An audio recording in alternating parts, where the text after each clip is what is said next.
Hey there, friends. It has been way too long. I can't believe it. A year and a half has gone by since I've done one of these. I have gotten very busy or very lazy or a little bit of both. I've lost a third of my hair. I've gained 20 pounds, but here we are in HD. Let's do this. The benefit of the doubt. It's Schneider time.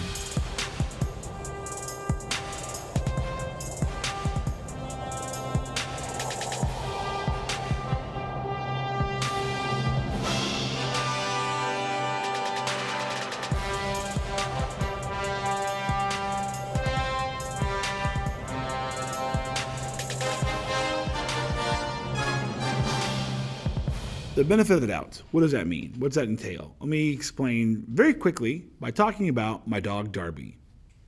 The thumbnail of this video is a picture of Darby. She's in her what I call guard Darby pose, where she is looking out our front window, looking for anyone who's up to no good, like birds.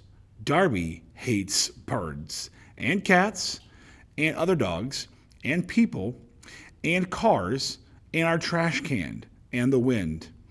Darby is alerted to all these things and will immediately alert us to a series of loud, obnoxious, and consistent barking because guard Darby does not let anyone approach her humans. That's not a good way to live your life. You're not dogs. Now, when a human walks into our house, whether they're there to play board games with us or they're there to rob us blind, Darby will greet them with a smile, which literally my dog smiles. I'll try to get a picture to include now. Hopefully a picture got there. If not, it's just me awkwardly holding my hands up. But Darby will smile at people who walk into our house and then immediately greet them with licks and kisses and sometimes a few drops of pee. And she will just be happy to see you. But until that time you enter the house, you are perhaps a stranger and more likely than not, a villain. And that's not how we should live our lives. We should not assume the worst of people. And it's so easy to do today thanks to social media, thanks to our hyper-partisan, divided society where we have internalized our beliefs as our identity. And so if someone disagrees with your belief, they therefore disagree with you and invalidate your existence.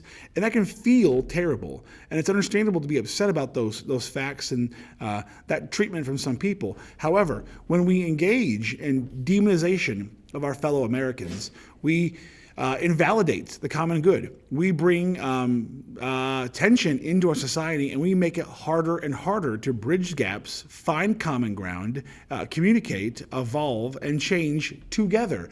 Because let's be clear, no one side of the political divide has it all figured out. No one side of any issue is perfectly right in their beliefs, or at least not in the communication of their beliefs, or at least not in the total application of their beliefs. Let me give you an example of this. The 14th Amendment is what, wait a minute. I am in the middle of a video and I now have a question I have to Google. This is the worst. It's the absolute worst. It is the 14th Amendment that guarantees equal protection under the law, and it leaves carves out, and the 15th Amendment also leaves a carve out for sex, meaning that women were not given the right to vote with the 15th Amendment after the Civil War, and that was a gap that was left in the Constitution until women were given the right to vote with the 19th Amendment. And my point here is this, that people who were right about giving African Americans a vote in the 1860s were wrong to not include women. And so you can be right about one aspect and sometimes not even see the blind spot. So what I'm saying in all of that is don't demonize the opposition because they are wrong about something, and they are literally wrong about something, because you don't know what you'll be wrong about tomorrow, for one. And two, if you demonize them, then you make it impossible to speak with them and compromise and move forward. Because this country does not work if we're not all moving together. We might have parts that are hesitant to move. We might ourselves be hesitant to move in some areas in some ways. But if we demonize our neighbors, we demonize our fellow Americans, we make it impossible to operate as a democracy and a society that should be focused on the common good. We should not see anyone as our enemies. We can oppose ideas, we can oppose plans and programs, and we can oppose them with extreme rhetoric. Let me phrase that again. We can oppose them with bold and direct language. Extreme is not usually good ever.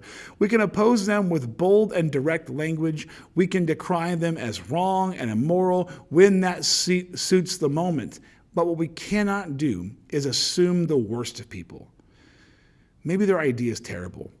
And maybe they are terrible, but we can't assume that.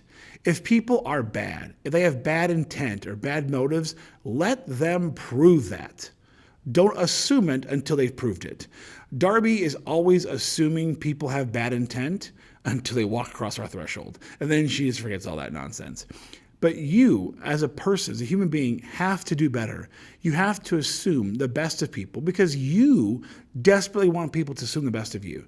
Don't you hate it when people assume your motives, assume your reasoning, assume your purpose is selfish or wrong or misdirected? Then give people that same courtesy. Restore to them their humanity and assume the best of them until they prove themselves to be less than. In that case, then your job is to offer simple human respect to all people, oppose their ideas, oppose their programs, and call out their error, but do not at any point remove their humanity because you wouldn't want them to do it to you. And that's all I have for today. Have a good day. Goodbye, goodbye, goodbye, goodbye.